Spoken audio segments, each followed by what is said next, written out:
اعوذ باللہ من الشیطان الرجیم، بسم اللہ الرحمن الرحیم۔ سورۃ البقرہ، سورہ نمبر 2، رکوع نمبر 40، آیت نمبر 284 ٹو 286۔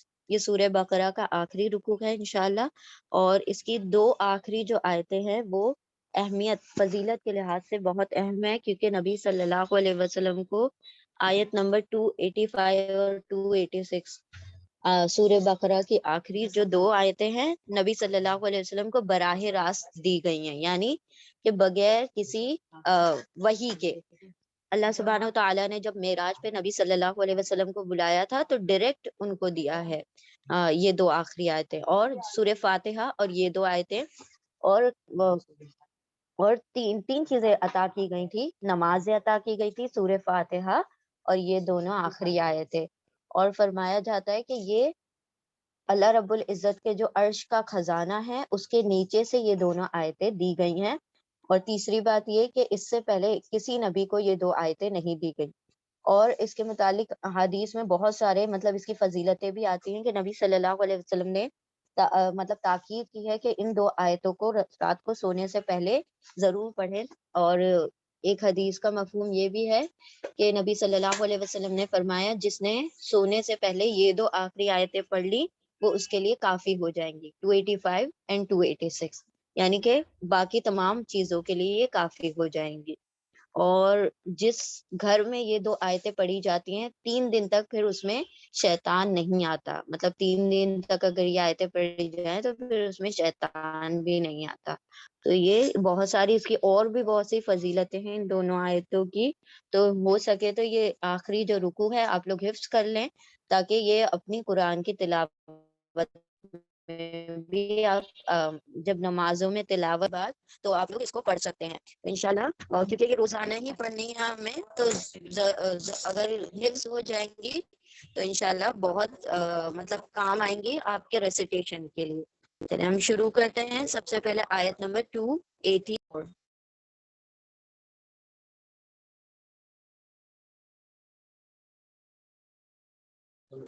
بسم اللہ الرحمن الرحیم، آیت نمبر 284۔ اگر آپ لوگوں کی اسکرین زوم نہ ہو تو آپ لوگ زوم کر لیجیے گا، کیونکہ بہت فونٹ چھوٹا ہے، تو آپ لوگ اپنی طرف سے زوم کر لیں۔ بسم اللہ الرحمن الرحیم، للہ ما فی السماوات وما فی الارض وَإِن تُبْدُوا مَا فِي أَنفُسِكُمْ أَوْ تُخْفُوهُ يُحَاسِبْكُم بِهِ اللَّهُ فَيَغْفِرُ لِمَن يَشَاءُ وَيُعَذِّبُ مَن يَشَاءُ وَاللَّهُ عَلَى كُلِّ شَيْءٍ قَدِيرٌ۔ للہ، لی یہاں پر حرف جر ہے، پریپوزیشن ہے۔ لی کا ترجمہ ہوگا فور، لیے۔ لی کا ترجمہ ہے لیے، اور اللہ ہی یہاں پر اسم ہے یعنی ناؤن ہے، اور یہ ناؤن پراپر ناؤن ہے۔ جو بھی نام ہوتے ہیں، جتنے بھی نام ہوں گے کسی بھی شخص کے، کسی شخصیت کے، اللہ رب العزت کا ہر نام پراپر ناؤن ہوتا ہے، اس میں عالم ہوتا ہے۔ تو للہ اللہ کے لیے ہے، ٹھیک ہے۔ اب یہاں پر یہ حرف جر ہے لی، اور آگے آنے والا اسم ہے، تو جب ہم اس کا اردو میں ترجمہ کریں گے تو پہلے اسم کا ترجمہ کریں گے اور پھر اس کے بعد حرف جر کا ترجمہ کریں گے۔ انگلش میں ہم ایسے کریں گے، فور آگے کی اسم کا ترجمہ کریں گے، پھر پریپوزیشن کا کام یہ ہوتا ہے کہ آگے آنے والے اسم کو جر میں کر دیتا ہے، جر سٹیٹس میں کرتا ہے۔ جر کا مطلب ہوتا ہے کبھی نہیں ہوتا ہے، وہ جیسے جیسے آئے گا ہم دیکھیں گے۔ یہاں پر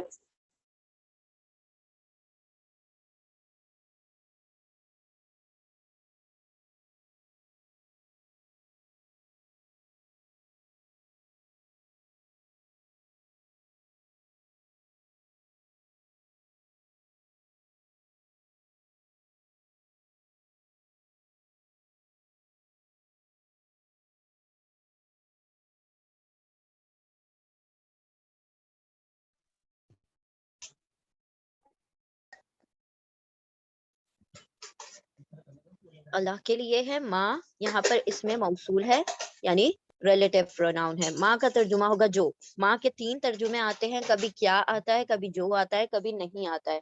تو یہاں پر ماں کا ترجمہ اس میں موصول کے طور پر آ رہا ہے تو ما کا ترجمہ ہوگا جو. للہ اللہ کے لیے ہے ما جو. فی پھر سے حرف جر ہے پرپوزیشن ہے. فی کا ترجمہ ہے میں ان. ٹھیک ہے میں. السماواتی سماواتی اس کے روٹ لیٹر ہیں سین میم واو اور السماواتی سما کا پلورل ہے. سما ایک آسمان سماوات بہت سارے آسمان. تو یہاں پر ال سے پہلے یہاں یہ ورڈ شروع ہو رہا ہے. ال سے شروع ہونے والا ہر ورڈ معرفہ یعنی کہ خاص ہوتا ہے پراپر ہوتا ہے. ہر وہ ورڈ جو ال سے شروع ہوگا وہ ڈیفینیٹ ہوگا اور ہر وہ ورڈ جو ال سے شروع ہوگا وہ اسم ہوگا یعنی ناؤن ہوگا. تو یہ ناؤن ہے یعنی اسم ہے. یہ ال جو ہے بہت بڑی پہچان ہے اسم کی یعنی ناؤن کی. تو ال یعنی خاص پراپر ناؤن ہے خاص ناؤن ہے خاص اسم ہے.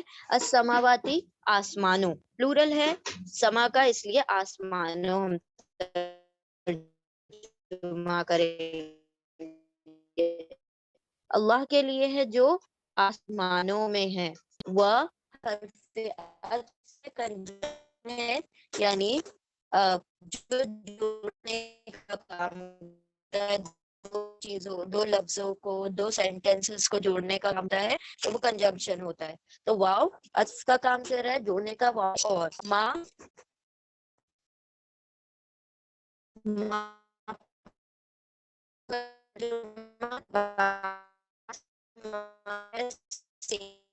اس میں موصول ہے. ماں کا ترجمہ ہوگا جو. فی دوبارہ سے آ گیا. فی بھی حرف جر ہے یہاں پر بھی. فی کا ترجمہ ہے میں. پھر ال سے شروع ہونے والا لفظ ہے ناؤن ہے اور اس کے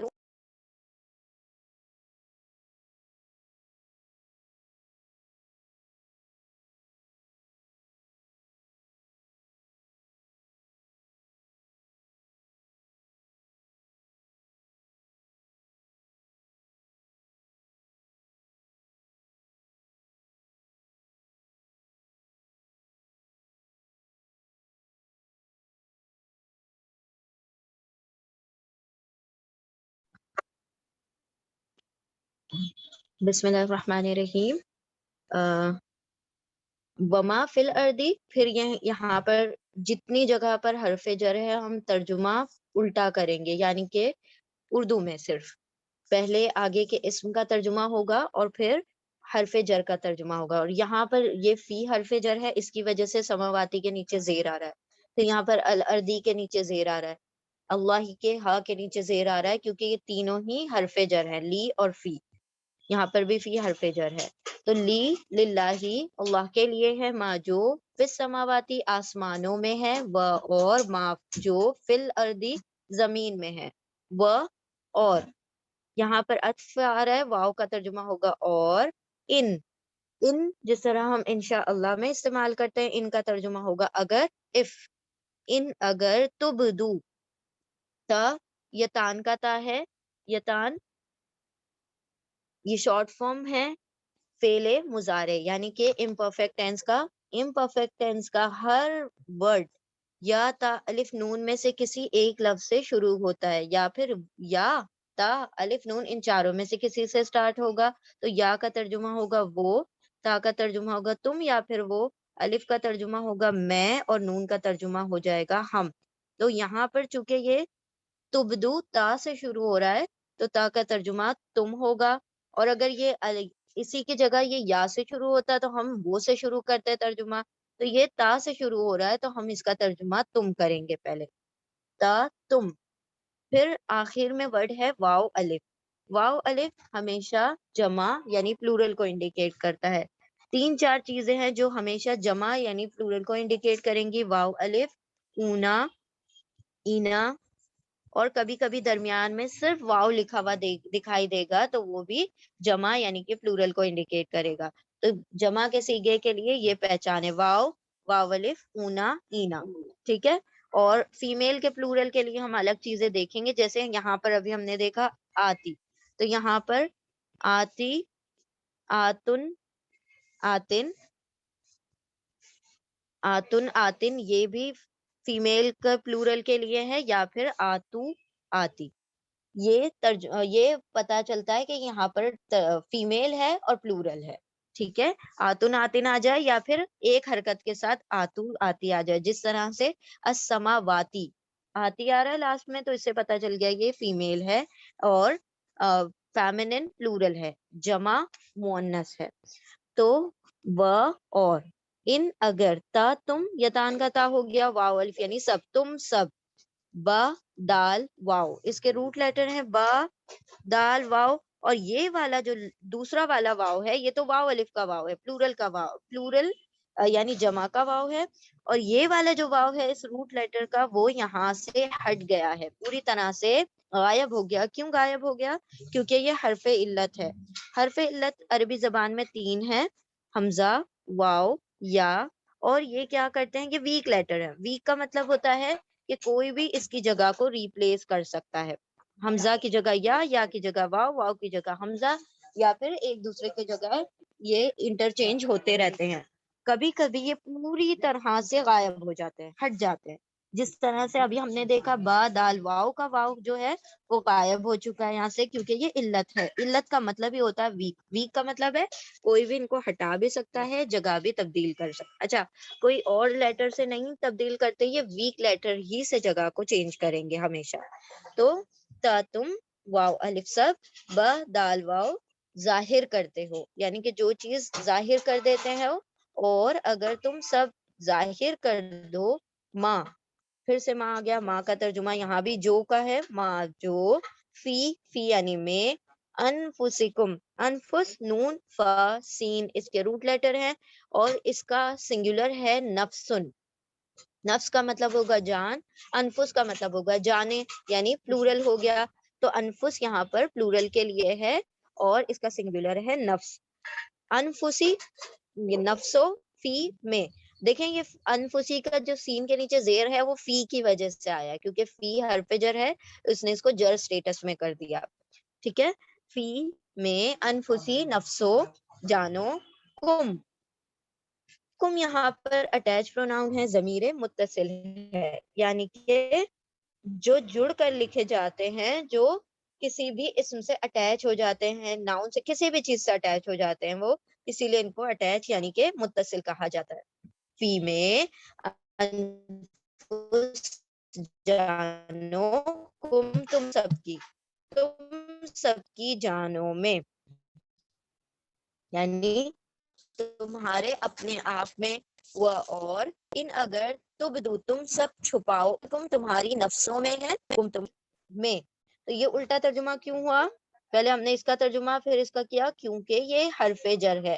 تو جب بھی حرف جر کا ترجمہ کریں گے اردو میں, تو ہم پہلے آگے اسم کا ترجمہ کرتے ہیں, پھر اس حرف جر کا ترجمہ کرتے ہیں. تمہاری نفسوں میں, تمہاری جانوں میں. او, او کا ترجمہ ہوگا یا, یعنی اردو والا جو یا ہے, او کا ترجمہ وہ ہوگا یا تخفوہ. تا پھر سے یہ تان کا تا ہے, جو تبدو میں آیا وہی تخفو میں آ رہا ہے, لیکن تھوڑا سا پیٹرن چینج کر کے, یعنی کہ یہاں کا واو دیکھیں آپ, واو الف ہے, یہاں پر صرف واو ہے. کیوں صرف واو ہے؟ کیونکہ یہاں پر ہو کو اٹیچ ہونا تھا, تو جب بھی کوئی اٹیچ پروناؤن اٹیچ ہونے والا ہوتا ہے تو اس کا الف جو ہوتا ہے وہ ڈراپ ہو جاتا ہے, الف یا نون جو بھی ہوگا اینڈ میں وہ ڈراپ ہو جائے گا. تا تم واو سب, پھر اس کے روٹ لیٹر ہیں خا, فا, یا. تو یہاں پر بھی یا حرف علت تھا, اس لیے یہاں سے غائب ہو گیا. ٹھیک ہے, خا, فا, یا کا مطلب ہوتا ہے خفیہ ہونا, چھپا ہوا ہونا.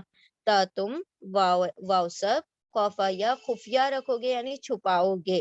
ہو, اس کو یعنی کہ جو بھی تمہارے نفسوں میں ہے اس کو. ہو اٹیچ پروناؤن ہے, ضمیر متصل ہے, ہو کا مطلب ہوگا اس کو, اٹ, اس کو تم سب چھپاؤ گے. اور اگر تم سب ظاہر کر دو جو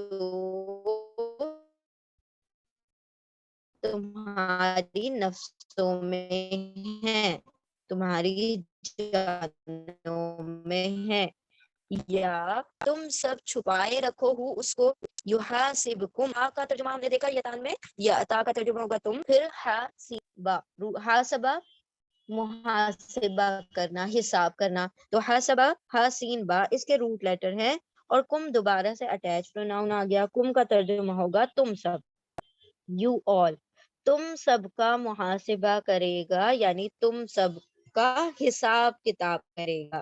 محاسبہ کرے گا تم سب کا, یا وہ حاسبہ محاسبہ کرے گا, حساب کتاب کرے گا, تم سب کا, بی حرف جر ہے, پرپوزیشن ہے. دیکھیں تیسرا حرف جر آ رہا ہے, لی آ گیا, فی آ گیا, اب آ رہا ہے بی. بی حرف جر ہے, بی کا ترجمہ ہوگا ساتھ, ود, سے. اچھا بی کے بہت سارے ترجمے ہوتے ہیں, اکثر اس کا ترجمہ ساتھ یا پھر سے ہوتا ہے, لیکن بی کے ترجمے آیت کے کانٹیکس کے مطابق, جیسی بھی آیت اس کے ضمن میں جو لفظ بالکل صحیح سے ہماری لینگویج کے مطابق صحیح آ جائے گا, ہم نے بی کا ترجمہ اسی کے مطابق کرنا ہے. تو بی کے ترجمے چینج ہوتے رہتے ہیں, تبدیل ہوتے رہتے ہیں, جیسے بھی ہمارا سینٹینس بن جائے اس کے مطابق. بی ساتھ, ہی اس, یہی والا یہاں پر تخفوہ والا جو ہے وہی ہے یہ ہی, تو کبھی ہو کے فارم میں آ جائے گا, کبھی ہی کے فارم میں آ جائے گا. تو اس میں کوئی گرامر کی بات نہیں ہے کہ ہو اور ہی کیوں آ رہا ہے, اس میں یہ بات ہے کہ پڑھنے میں یہ آسان ہو جاتا ہے. ای کے ساتھ ای والی ٹون ایزی ہو جاتی ہے, اور پیش کے ساتھ پیش والی ٹون ایزی ہوتی ہے پڑھنے میں, اسی لیے یہ اس طرح سے قرات کے لیے آسانی کے لیے ہوتا ہے. ٹھیک ہے, تخفوہ اور بہی, تو دونوں میں ای کی آواز آ رہی ہے, اس میں او کی آواز آ رہی ہے, اسی لیے کبھی پیش کے ساتھ ہوا جاتا ہے, کبھی زیر کے ساتھ آتا ہے. بی ساتھ, ہی اس کے ساتھ, پھر سے الٹا ترجمہ ہم نے کیا کیونکہ بی حرف جر ہے, اس کے ساتھ, اللہ, اللہ, حمزہ لام ہا اس کے روٹ لیٹر ہے. اور یا وَإِن, اور اگر تم سب ظاہر کرو, ما جو, فی میں, انفسکم تمہاری نفسوں کا, تم واو سب واو ہوا رکھو, اس کو, یحاسبکم, یا وہ حاسب محاسبہ کرے گا, حساب کتاب کرے گا, کم تمہارا, بھی ہی اس کے ساتھ, اللہ, اللہ.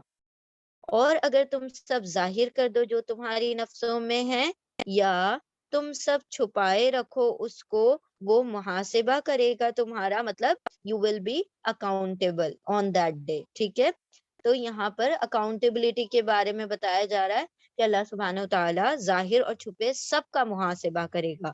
وہ محاسبہ کرے گا تمہارا, حساب کتاب کرے گا تمہارا, اس کے ساتھ, یعنی جو تم نے چھپایا تھا یا ظاہر کیا تھا اس کے ساتھ, اللہ, اللہ. فَيَغْفِرُ, حرف عطف ہے, فا کا مطلب ہوگا پھر, دین. ٹھیک ہے, پھر, یا یتان کا یا ہے, یا یعنی وہ, غفر, غین فرا روٹ لیٹر ہے, غفرہ کا مطلب ہوتا ہے بخشش, مغفرت. پھر, یا وہ, غفرہ بخش دے گا, یعنی مغفرت کر دے گا. کون مغفرت کر دے گا؟ اللہ. پھر, یا وہ یعنی اللہ, غفرہ بخش دے گا, مغفرت کر دے گا, لی من, دو الفاظ ہیں لی اور من. لی لیے, حرف جر یہ جو ابھی ہم نے پڑھا للہ والا, لی کا مطلب ہوگا لیے, فور. من جو, اب یہاں پر من بھی اس میں موصول کے طور پر, یعنی کہ ریلیٹو پروناؤن کے طور پر آ رہا ہے, جیسے ماں کا ترجمہ جو تھا, یہ بھی اس میں ماں, من اور ماں کے آلموسٹ جب ریلیٹو پروناؤن کے طور پر آتے ہیں اس میں موصول کے طور پر, تو جو جس کو ایسے ترجمے ہوں گے. ٹھیک ہے, لیمن جس کے لیے, تو من کا ترجمہ ہوگا جو یا جس کے. ٹھیک ہے, جس کے لیے.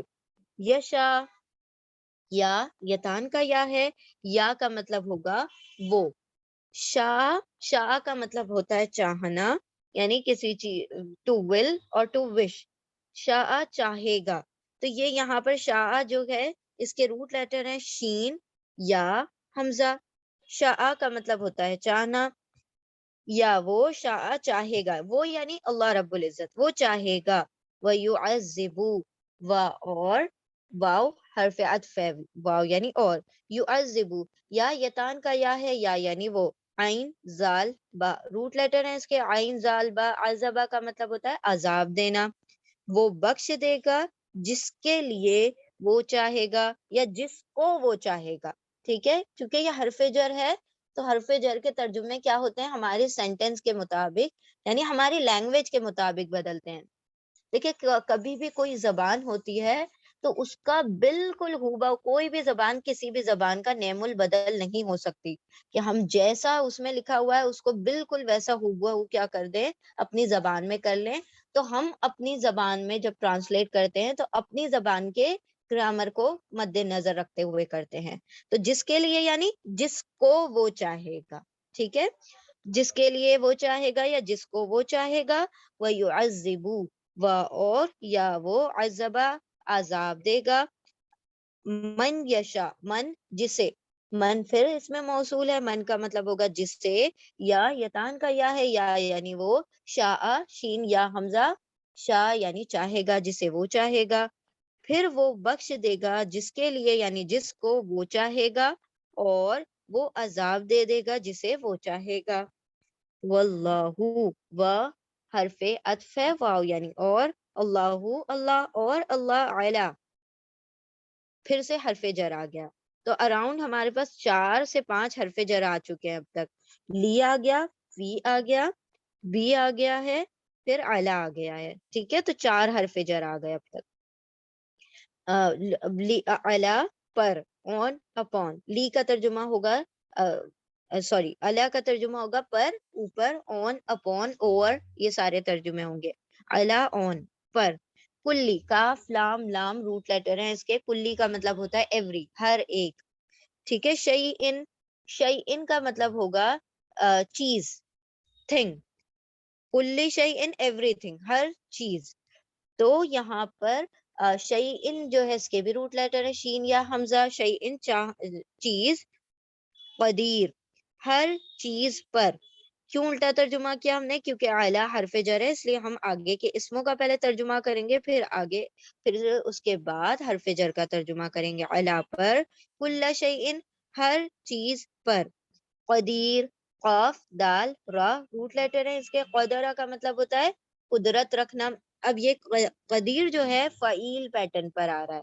فعیل, فعیل پیٹرن جو ہے ہمیشہ مبالغہ یعنی ایگزاجریشن اور تسلسل یعنی کنٹینیوٹی کو بیان کرتا ہے. سوری, کنٹینیوٹی یعنی کہ ایک چیز میں جس میں تسلسل اور دوام ہو, وہ کبھی نہ ختم ہونے والا ہو. تو یہاں پر قاف دال را اس کے روٹ لیٹر ہیں, اور یہ قدیر فعیل پیٹرن پر ہے. اس کا مطلب اللہ رب العزت کی قدرت کبھی نہ ختم ہونے والی ہے, ہمیشہ سے تھی, ہمیشہ ہے اور رہے گی. اس کے اندر کنٹینیوٹی, دوام ہے, تسلسل ہے, ٹھیک ہے. تو بہت سارے اسم جو ہیں اللہ رب العزت کے یہی فعیل پیٹرن پر ہے, کیونکہ اللہ کی کوئی بھی صفت ایسی نہیں ہے کہ جس کو کوئی فنا ہو یا اس کا کوئی آخر ہو, اس کا ازل اور ابد نہیں ہے. ہر صفت اللہ رب العزت کی ہمیشہ سے تھی, ہمیشہ ہے اور ہمیشہ رہے گی. تو قدیر ہو, علیم ہو, اور بصیر ہو, سمیع ہو, سارے یہ اسی پیٹرن پر آتے ہیں, فعیل پیٹرن پر. قدیر قدرت رکھنے والا ہے, ہر چیز پر قدرت رکھنے والا ہے. ہم شروع سے کرتے ہیں للہ, اللہ کے لیے ہے, ما جو فی السماواتی آسمانوں میں ہے, اور ما جو فی الارضی زمین میں ہے, و ان اور ان اگر تبدو تا تم واولف سب بدا چھپاؤ, سوری تم سب ظاہر کرو, ما جو فی انفسکم فی میں انفس نفسو تخفو ہوتا تم واو سب خفایا خفیہ رکھو ہو اس کو, یحاسبکم یا وہ حاسبہ محاسبہ کرے گا, حساب کتاب کرے گا, کم تمہارا, بھی ساتھ ہی اس کے ساتھ, یعنی وہ جو چھپایا تھا یا ظاہر کیا تھا اس کے ذریعے سے اللہ تمہارا محاسبہ کرے گا, حساب کرے گا. پھر یا وہ غفرہ بخش دے گا, لیمن لیے من جسے, اس کے لیے جو اس کو جو یا اس کے لیے جو, یشاء یا یتان کا یا ہے, یا یعنی وہ شاء چاہے گا جس سے وہ چاہے گا, جس کے لیے یا جس کو وہ چاہے گا. وہ اور یا وہ عذبہ عذاب دے گا, من جسے یا وہ شاء چاہے گا. واللہ و اور اللہ اللہ, علی پر, کلی ہر شیء چیز, ہر چیز پر, قدیر قدرت رکھنے والا ہے. اللہ ہی کے لیے ہے جو آسمانوں میں ہے اور جو زمین میں ہے, اور اگر تم سب ظاہر کر دو جو تمہاری نفسوں میں ہے یا تم سب چھپائے رکھو اس کو، وہ حساب کتاب کر دے گا، محاسبہ کرے گا تمہارا اس کے ساتھ اللہ، پھر وہ بخش دے گا جس کو وہ چاہے گا اور وہ عذاب دے گا جسے وہ چاہے گا، اور اللہ ہر چیز پر قدرت رکھنے والا ہے۔ یعنی اللہ رب العزت کی ملکیت اور بادشاہت کا تذکرہ ہے یہاں پر، کہ اللہ سبحانہ و تعالیٰ کی جو مطلب ملکیت میں للہ ما فی السماوات و ما فی الارض، تو اللہ سبحانہ و تعالیٰ نے فرمایا آسمان اور زمین میں جو کچھ بھی ہے سب اللہ رب العزت کا ہے، اس کا مطلب ہم بھی سب اللہ ہی کے ہیں۔ تو یہاں پر اللہ نے فرمایا آسمان اور زمین میں ساری کائنات جو بسی ہے، جو اللہ سبحانہ و تعالیٰ نے بسائی ہے، تو ساری کی ساری اللہ ہی کی ملکیت ہے۔ Allah is the owner of dominion of earth and heavens. تو اللہ سبحانہ و تعالیٰ کوئی ایسی چیز نہیں ہے کہ جو اس کی نظروں سے چھپی ہو، نہ ہی کوئی ایسی چیز ہے جو اس کے اختیار سے باہر ہو۔ تو ہر چیز کا اختیار اور ہر چیز پر قدرت اللہ رب العزت کو حاصل ہے، کیونکہ وہ اس کی کیا ہے، تخلیقات ہیں، اس کی پیدا کردہ چیزیں ہیں۔ تو اللہ سبحانہ و تعالیٰ نے فرمایا اللہ ہی کے لیے ہے جو کچھ آسمانوں میں ہے اور جو کچھ زمین میں ہے۔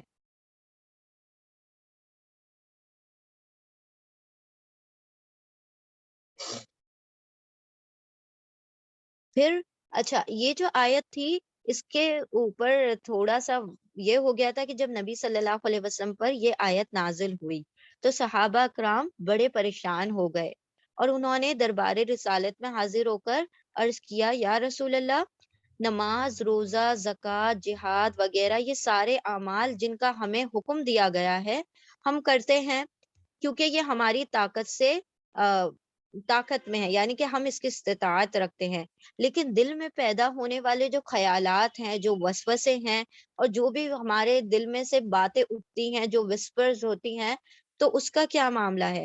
کیونکہ اس پہ تو ہمارا کوئی اختیار نہیں ہے، وہ تو انسانی طاقت سے باہر ہے، یعنی کہ وہ جو ظاہری اعمال ہے، جو تم تبدو، جو تم ظاہر کرتے ہو، وہ تو ہم صحابہ کرام کہتے ہیں وہ تو ہمارے کنٹرول میں ہے، ہمارے اختیار میں ہے، لیکن ہمارے جو دل کا معاملہ ہے جس میں وسوسے بھی اٹھتے، خیالات بھی اٹھتے ہیں، تو وہ تو بالکل ہمارے اختیار سے باہر ہے، لیکن اللہ تعالیٰ نے ان پر بھی محاسبہ کا اعلان فرمایا، یعنی کہ وہ جس کا اختیار ہمارے پاس نہیں ہے اس کا بھی حساب کتاب ہوگا۔ نبی کریم صلی اللہ علیہ وسلم نے صحابہ کرام کے جذبہ سماع و طاعت کو دیکھتے ہوئے کہا کہ اللہ تعالیٰ نے اس آیت کو منسوخ فرما دیا، اور نبی صلی اللہ علیہ وسلم نے پھر فرمایا کہ اللہ تعالیٰ نے میری امت سے جی میں آنے والی باتوں کو معاف کر دیا ہے، البتہ ان پر گرفت ہوگی جن پر عمل کیا جائے گا یا جن کا اظہار زبان سے کر دیا جائے گا۔ اس سے معلوم ہوا کہ جو انسان کے دل میں وسوسے اٹھتے ہیں، تو اللہ سبحانہ و تعالیٰ نے یہاں پر بتا دیا کہ پہلے تو یہی آیت تھی، یعنی یہی اللہ سبحانہ و تعالیٰ کا رول تھا کہ جو بھی دل میں اٹھے گا وسوسہ بھی، اس کے اوپر کیا ہونا ہے، حساب کتاب ہونا ہے۔ تو جب صحابہ کرام ڈر گئے اور خوف کھانے لگے کہ یا رسول اللہ ہمارے تو اختیار میں ہی نہیں ہے، بعض اوقات ایسے وسوسے آتے ہیں جو کہ ہم چاہتے بھی نہیں ہوں ویسے بھی وسوسے آ جاتے ہیں، تو آپ صلی اللہ علیہ وسلم نے فرمایا کہ اس کو منسوخ کر دیا گیا ہے، یعنی کہ اب یہ جو تخفو والی جو بات ہے وہ پوری طرح سے مکمل طور پر ایپلیکیبل نہیں ہے، بلکہ وہ وسوسے جو خود سے دل میں اٹھتے ہیں، دیکھیں ایک ہوتا ہے خیال کا آنا اور ایک ہوتا ہے خیال کا لانا، تو خیال کا خود بخود آ جانا تو کوئی مسئلہ نہیں ہے، لیکن جب ہم اس کے اوپر کیا کرنے لگے، اس خیال کو آگے بڑھاتے رہیں، ایسا ہوتا ہے نا کبھی کبھی ہم نماز میں کھڑے ہوتے ہیں اور کوئی وسوسہ آ جاتا ہے تو فوراً سے کیا کرنا چاہیے، اس وسوسے کو جھٹک دینا چاہیے اور کانسنٹریٹ کرنا چاہیے نماز کی طرف۔ ہم کیا کر رہے ہوتے ہیں کہ کبھی کبھی اسی وسوسے کو آگے تک چلا دیتے ہیں، یعنی پھر اس کے بعد کیا ہونا ہے کیا ہونا ہے وہ ساری چیزوں کو سوچنا شروع کر دیتے ہیں، تو وہ سوچ میں لے کر آنے پہ پکڑ ہے، وہ جو آ گیا تھا خود سے تو اس میں کوئی حرج نہیں ہے۔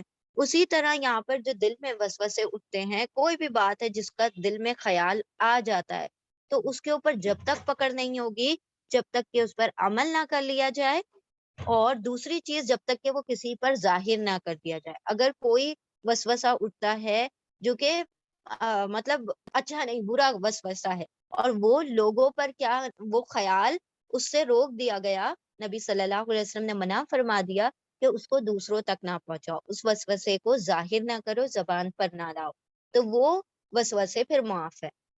لیکن جب اس پر عمل کر لیا جائے یا لوگوں تک پہنچا دیا جائے تو پھر اس کا محاسبہ ہونا ہے. تو یہ ہمارے لیے آسانی فرما دی گئی. صحابہ اکرام کے جو سوالات تھے وہ امت کے لیے ایک بہت بڑا تحفہ اور بہت بڑی آسانی کا باعث تھے.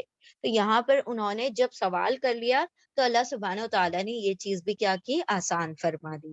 تو کیا فرمایا گیا کہ جو بھی تم کیا کر دو گے، ظاہر کر دو گے، یا جو بھی جو عمل تم چھپائے رکھتے ہو، اللہ سب کا محاسبہ کرنے والا، یعنی کہ جاننے والا ہے، اس کا حساب کتاب کرنے والا ہے.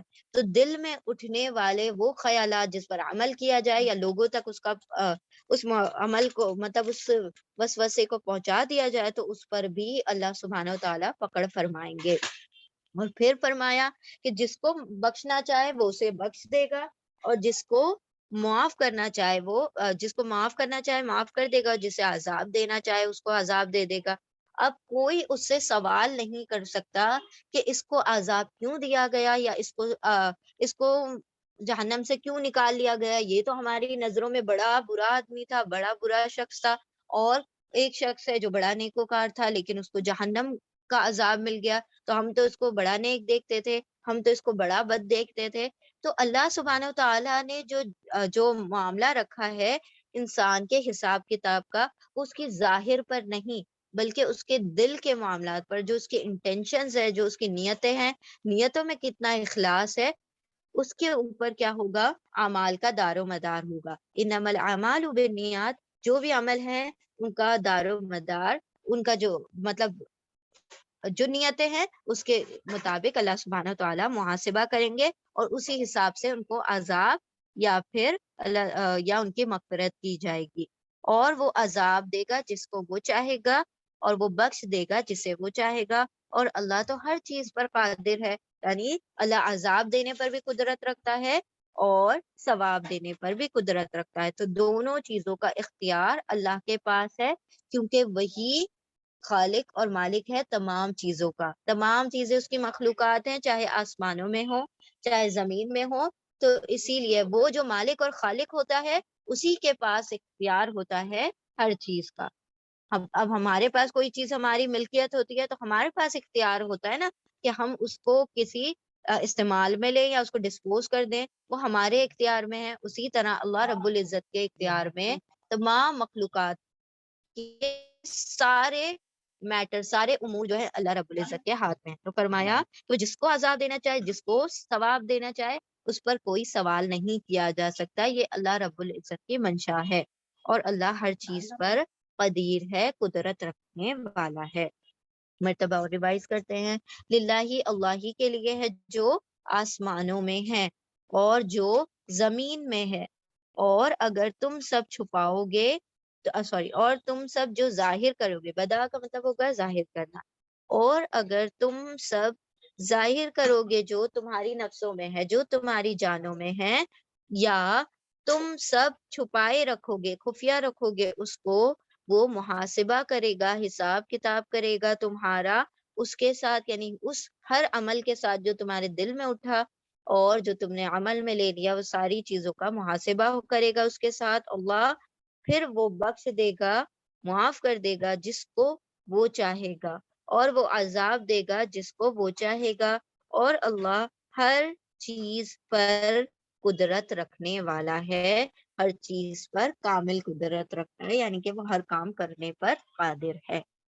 تو الحمدللہ یہیں پر ہم بولتے ہیں. انشاءاللہ کل آیت جو آخری دو آیتیں ہیں وہ انشاءاللہ ہم سٹارٹ کریں گے. بارک اللہ لی ولکم فی القرآن العظیم ونفعنی وإیاکم بذکری وآیات الحکیم. انشاءاللہ یہ کوشش کریں کہ آج یہ جو آیت مکمل ہوگی تو اس کو حفظ کر لیں، because it is too easy. یہ پہلی دو لائنز ہے تو وہ تو بہت مرتبہ ہم ریپیٹ کر چکے گے تو وہ یاد کرنا لرن کرنا بہت آسان ہوگا، کیونکہ ساری چیزیں ہم جب تلاوت کرتے ہیں تو زبان پر جاری ہو جاتی ہیں فوراً سے. ٹھیک ہے، انشاءاللہ کل تک ہوپ فلی آپ لوگوں کو آیا جو آپ دو ہیں تو وہ تو یاد ہوں گی. اور پھر ایک ٹرک ہم آپ کو یہ بتاتے ہیں کہ جو چیزیں آپ حفظ کر لیتے ہیں، جو بھی چیزیں آپ حفظ کرتے ہیں، تو پہلا کام یہ کیا کریں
سوری ہمارا نیٹ ورک چلا گیا تھا. تو ہم آپ لوگوں سے یہی کہہ رہے تھے کہ بس آپ نے یہ کوشش کرنا ہے کہ جو بھی جو آپ حفظ کر لیتے ہیں اس کو فوراً سے اپنے عمل میں لے آئیں. عمل میں ان دا سینس کہ اس کو آپ حفظ جو کیا ہے آپ اس کو نہ بھولنا چاہتے ہیں. اگر آپ چاہتے ہیں کہ وہ ہمیشہ آپ کو یاد رہیں تو آپ نے یہ کرنا ہے کہ اس کو اپنی نمازوں میں پڑھنا شروع کر دینا. آپ نوافل میں پڑھیں، اس کے بعد آپ اس کو سنتوں میں شفٹ کر لیں. جب آپ کو تھوڑی کچی پکی یاد ہو جائے پھر مطلب اس کو پختہ کر کے سنتوں میں لے آئے، پھر اس کے بعد فرائض میں لے آئے. تو انشاءاللہ کبھی بھی آپ نہیں بھولیں گے، کیونکہ ہم لوگ یوں کرتے ہیں کہ جو ہم حفظ کر لیتے ہیں تو بس اس پہ خوش ہو جاتے ہیں اور پھر اس کو رکھ دیتے ہیں، اس کو اپنی نمازوں میں نہیں لے کر آتے. تو نماز میں بہترین طریقہ ہے کہ ہم اس کو ریوائز بھی کرتے رہتے ہیں اور وہ ہمیشہ پھر ہم سے کبھی نہیں بھولتی. یعنی کہ ہم جس طرح سے قل هو اللہ احد ہمیں کس قدر اچھی طرح سے کہ اگر سوتے سے بھی کوئی اٹھا کر پڑھا دے تو ہمیں پتا ہوتا ہے نا، پورا ہم سنا دیں گے. اسی طرح پختہ کر لیں ہر وہ آیت، ہر وہ سورت جو آپ نے یاد کی ہے اس کو اپنی نمازوں میں انشاءاللہ شامل کر لیں. تو چینج بھی ہوتا ہے، تو اس کی وجہ سے کیا ہوتا ہے کہ آپ کا جو خشوع ہے، خشوع نماز میں خشوع اختیار کرنے کا یہ بھی ایک طریقہ ہے کہ آپ کی جو نمازوں میں جو دھیان بھٹک جاتا ہے تو کیوں ہوتا ہے؟ کیونکہ ہماری نماز یوں مکینیکل ہو گئی ہیں کہ جو صورتیں ہمیں یاد ہیں، انا توینا اور چار کل، یہی ہم پڑھ لیتے ہیں اور وہ بالکل جیسے فلو چلتی جا رہی مشین اس کی طرح سے چلتا رہتا ہے. تو اس سے کیا ہوتا ہے، ہم ذہن کو اس طرف لا نہیں پاتے. تو اگر نئی نئی چیزیں، نئی نئی سوریں پڑھیں گے تو انشاءاللہ پھر آپ سوچ سمجھ کر بھی پڑھیں گے کہ کہیں غلطی نہ ہو جائے. اور ایک تو چینج بھی ہوتی رہیں گی، تمام کی تمام ساری کی ساری چیزیں حفظ بھی ہوتی رہیں گی، اور ساتھ ساتھ آپ کا جو خشوع ہے نماز میں وہ بھی بڑھ جائے گا. تو ہم اس لیے آپ لوگوں کو یہ بات کہہ رہے ہیں کیونکہ ابھی یہ چونکہ ابھی سمجھی ہوئی آیت، تو ابھی لرن کر لیں گے تو کچھ مسئلہ نہیں ہوگا. اور پھر جب آپ اس کو اپنی تلاوت میں نوافل میں لے لیں گے تو آپ جب پڑھ رہے ہوں گے تو میننگ کے ساتھ آپ کو پتا ہوگا کہ ہم پڑھ کیا رہے ہیں. اور میننگ بھی بہت اہم مطلب رول پلے کرتا ہے نمازوں کے خشوع میں. ٹھیک ہے، چلیں خیر، انشاءاللہ آپ لوگ اس کو حفظ کریں، کوشش کریں. اللہ سبحانہ وتعالیٰ آپ سب کے وقت میں برکت عطا فرمائے. اللہ سبحانہ وتعالیٰ ہم سبھی کو عمل کرنے کی توفیق عطا فرمائے. اللہ سبحانہ وتعالیٰ اس قرآن کو ہمارے دلوں کی بہار اور سینے کا نور، اللہ سبحانہ وتعالیٰ ہماری آنکھوں کا نور بنا دے اور اس قرآن کو ہمارے حق میں حجت بنا دے. بارک اللہ لی ولکم فی القرآن العظیم ونفعنی وإیاکم بذکر وآیات الحکیم. جزاکم اللہ خیرا کثیرا. السلام علیکم ورحمۃ اللہ وبرکاتہ.